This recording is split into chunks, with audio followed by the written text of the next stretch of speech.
नमस्कार। मेरा नाम भाऊ तोरसेकर। आप देख रहे हैं प्रतिवाद। दोस्तों, आप अगर मुझे बहुत समय से सुनते आ रहे हो तो आपकी समझ में एक बात आ सकती है कि मैं हमेशा अलग तरीके से सोचता हूँ। जो प्रस्थापित एस्टेब्लिश्ड पॉलिटिकल एनालिस्ट है, पत्रकार है, राजनीतिक पत्रकार है, वो जिस ढंग से सोचते हैं उस ढंग से मैं सोचता नहीं। मेरा सोचने का तरीका अलग है। कुछ लोग बोलते हैं कि आप आउट ऑफ बॉक्स सोचते हो। बिल्कुल सही है, क्योंकि जहां जाकर सब लोग रुक जाते हैं वह उसके आगे कुछ है कि नहीं ये ढूंढने की कोशिश करता हूं, क्योंकि बात वहां रुकने वाली होती नहीं है। और हर घटना जो होती है उसका आगे चलकर परिणाम क्या हो सकता है, इस पर भी सोचना जरूरी होता है।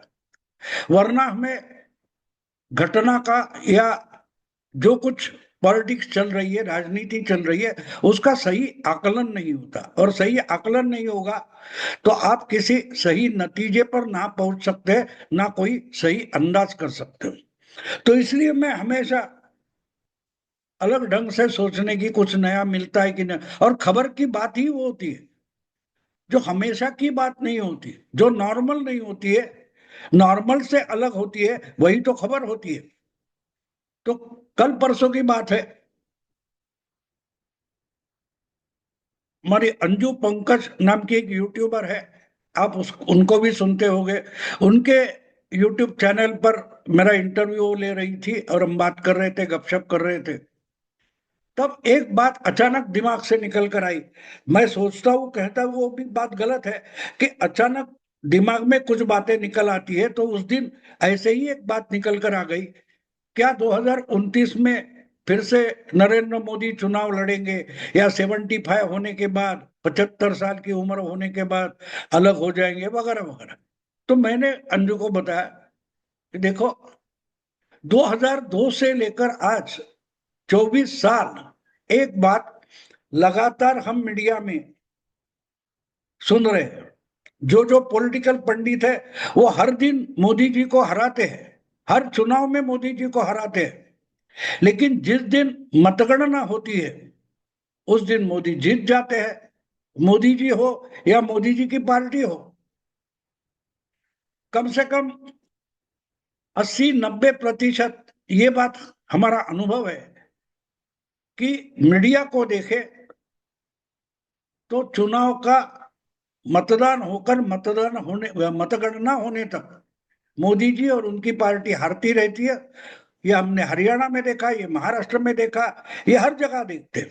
तो इसलिए 2029 में क्या होगा ये चर्चा करने की जरूरत नहीं है। वो चर्चा 2014 में हुई है, 2019 में हुई है, और 2024 में भी हो गई।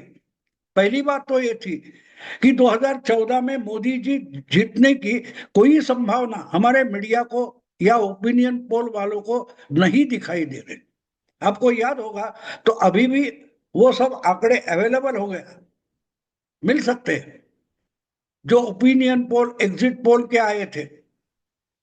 और मुझे याद है कि प्रणय रॉय, जो अब हमारे यहाँ के सेफोलॉजी और ओपिनियन पोल के फादर है, जनक है, उन्होंने उनके एनडीटीवी के ओपिनियन पोल में, एग्जिट पोल में बताया था कि शायद एनडीए बहुमत तक पहुंच सकती है। वह 273 एनडीए बोला था। लेकिन निकाल तो, नतीजे तो आपको मालूम है। मोदी जी सिंगल पार्टी 282 तक पहुंच गए बीजेपी के लिए। 2019 में 303 तक पहुंच गए। तो मोदी जी अगले लोकसभा चुनाव के बाद फिर से प्रधानमंत्री बनेंगे या न बनेंगे, इस पर चर्चा करना मुझे फिजूल लगता है। ये मैंने उनको बताया। तो बोली, चर्चा किस पर करना है? अंजू पंकज ने पूछा, फिर चर्चा किस बात पर करनी है? तो मैंने कहा कि अगर कुछ बदलता है और हर चुनाव के बाद बदलता है तो अगले चुनाव के बाद क्या बदलाव आ सकता है, उस पर चर्चा करना जरूरी है। तो हमको देखना पड़ेगा कि 2014 के चुनाव ने क्या बदला। 2014 के चुनाव होने तक देश की लोकसभा में विरोधी विपक्ष की नेता सुषमा स्वराज हुआ करती थी। 2014 में वो मिनिस्टर बन गई और उनकी जगह कांग्रेस विपक्ष बना भी नहीं, ऑफिशियल विपक्ष माना नहीं गया। फिर की कांग्रेस 2014 के चुनाव में 44 एमपी की पार्टी बनकर रह गई और लोकसभा में उस पार्टी का नेता करके मल्लिकार्जुन खड़गे को विपक्ष का नेता मानो जैसा पेश किया गया। अब वो 2014 में विपक्ष का नेता बदला गया। 2019 में जब चुनाव हो रहा था तब लोकसभा में विपक्ष के नेता मल्लिकार्जुन खड़गे हुआ करते थे, लेकिन 2019 के लोकसभा चुनाव में मल्लिकार्जुन खड़गे हार गए, अपने चुनाव क्षेत्र में हार गए, इसलिए लोकसभा पहुंच नहीं पाए। तो उनकी जगह कांग्रेस 52 एमपी की पार्टी बनकर रह गई, फिर भी उसको अपोजिशन लीडर का ओहदा नहीं मिल पाया। तो कांग्रेस की लीडरशिप बंगाल के अधीर रंजन चौधरी को मिली थी और अधीर रंजन चौधरी 2019 से लेकर 2024 तक लोकसभा में विपक्ष के नेता रहे।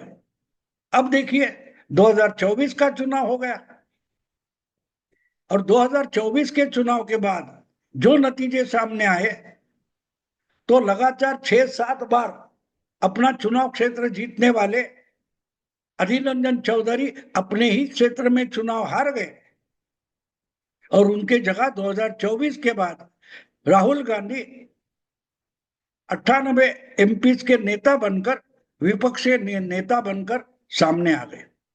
तो हर चुनाव के बाद अगर कुछ बदला है, 14 हो, 19 हो या 24 हो, तो प्रधानमंत्री नहीं बदला है। 2014 में Narendra Modi single party majority लाकर अपने ही पार्टी के बहुमत से प्रधानमंत्री बने। 2019 में फिर से 303 सीटें आई, क्लियर मेजॉरिटी थी, सिंगल पार्टी, फिर भी उन्होंने गठबंधन की सरकार बनाई और 19 से 24 तक दूसरी बार मोदी जी प्रधानमंत्री बने। 2024 में सिंगल पार्टी मेजॉरिटी मोदी नहीं ला पाए, फिर भी प्रधानमंत्री बने। तो 2014, 2019, 2024 अगर लगातार 3 बार प्रधानमंत्री वही रहता है, चुनाव जीत कर आता है और वही प्रधानमंत्री बनता है, तो 2029 में बदला जाएगा क्या, ये चर्चा करने की जरूरत नहीं है। जो चर्चा 14, 19 और 24 में हो चुकी है। तो बदलाव कहां होता है? तो बदलाव विपक्ष के नेता का होता है। इन पिछले 4 चुनाव में हम देखें तो जो अगली पहली लोकसभा विधानसभा में, पिछली लोकसभा में जो विपक्ष का नेता होता है वो अगली लोकसभा में विपक्ष का नेता नहीं होता है और शायद अपने ही चुनाव क्षेत्र में चुनाव हार जाता है। तो इसलिए अगर 2029 की चर्चा करनी है कि 2029 का लोकसभा चुनाव होने के बाद, नतीजे आने के बाद क्या बदलेगा, तो मुझे नहीं लगता कि प्रधानमंत्री बदलने के कोई आसार है, संभावना है। लेकिन अगर अनुभव देखें तो अगर 3 बार 4 बार विपक्ष का नेता लोकसभा में बदल जाता है हर चुनाव के बाद, तो हमें 2029 चुनाव के बाद जो नतीजे सामने आएंगे उसके बाद लोकसभा में विपक्ष का नेता कौन होगा, इस पर चर्चा करनी चाहिए, जरूर करनी चाहिए। और इसका मतलब साफ है, मेरे कहने का मतलब साफ है, क्या 2029 के चुनाव होने के बाद मोदी जी फिर से प्रधानमंत्री बनेंगे? मैं मानता हूं बनेंगे, क्योंकि अभी उनकी पार्टी या ऐसी कोई संभावना नहीं दिखती कि मोदी चुनाव ना लड़े या उनकी पार्टी कोई नया नेता चुन कर लाए। लेकिन विपक्ष के लिए 5 साल के बाद वही नेता रखना मुश्किल हो गया। और आज भी हम देखें, कल परसों की बात है, 1-2 हफ्ते पहले की, अमेरिका की कोई बड़ी एजेंसी है जो अप्रूवल रेटिंग निकालती है, ने दुनिया भर के जो नेता है उनकी पॉपुलैरिटी कितनी है उसका सर्वे करती है, उसका आकलन करती है और पेश करती है। तो 11 साल जो इंसान भारत का प्रधानमंत्री रहा, 3 चुनाव जीत कर दिखाए, वो आज दुनिया की सर्वे में सबसे टॉप पर है, सबसे ज्यादा पॉपुलर है। अपने देश में हो या विदेश में हो, 76%, 76% मोदी जी का अप्रूवल रेटिंग है। यानी अगर आज भी चुनाव हो जाए तो 76% लोग बोलते कि हाँ, मोदी जी फिर से भारत के प्रधानमंत्री बन सकते। दुनिया के अलग अलग देशों में जो नेता है, अभी अभी तो ट्रंप चुनकर आए, अभी 1 साल नहीं हुआ है, लेकिन उनकी रेटिंग भी 50% से नीचे है। और 11 साल से जो इंसान भारत का प्रधानमंत्री बना हुआ है उसकी पॉपुलैरिटी 76% है। उनके बाद कोई 12-14% का फर्क है दूसरे नंबर तक, कुछ 60-58%, 54%, ऐसे 3-4 लोग हैं। लेकिन टॉप पर और लगातार टॉप पर बना हुआ नाम एक ही है पिछले 10 सालों से। तो वो प्रधानमंत्री बनेगा नहीं बनेगा, इस पर चर्चा करना मुझे मूर्खता लगती है। और इसलिए 2029 के बाद मोदी जी फिर से चौथी बार प्रधानमंत्री बनेंगे या नहीं, ये चर्चा मुझे गलत लगती है। अभी अभी तो हम मानते हैं कि इंदिरा गांधी की जो टूटी हुई उनकी कारकिर्द थी, फिर भी इंदिरा गांधी जितने दिन भारत की प्रधानमंत्री रही वो भी रिकॉर्ड मोदी जी ने तोड़ लिया है। अब उनके आगे सिर्फ और सिर्फ देश के पहले प्रधानमंत्री जवाहरलाल नेहरू है, जो 3 टर्म से चुनकर प्रधानमंत्री बने थे और उसके पहले 4-5 साल बिना चुने हुए प्रधानमंत्री थे। तो कुछ 7,000 से भी ज्यादा दिन, ऐसा कुछ मुझे अभी आंकड़ा पक्का मालूम नहीं, लेकिन है।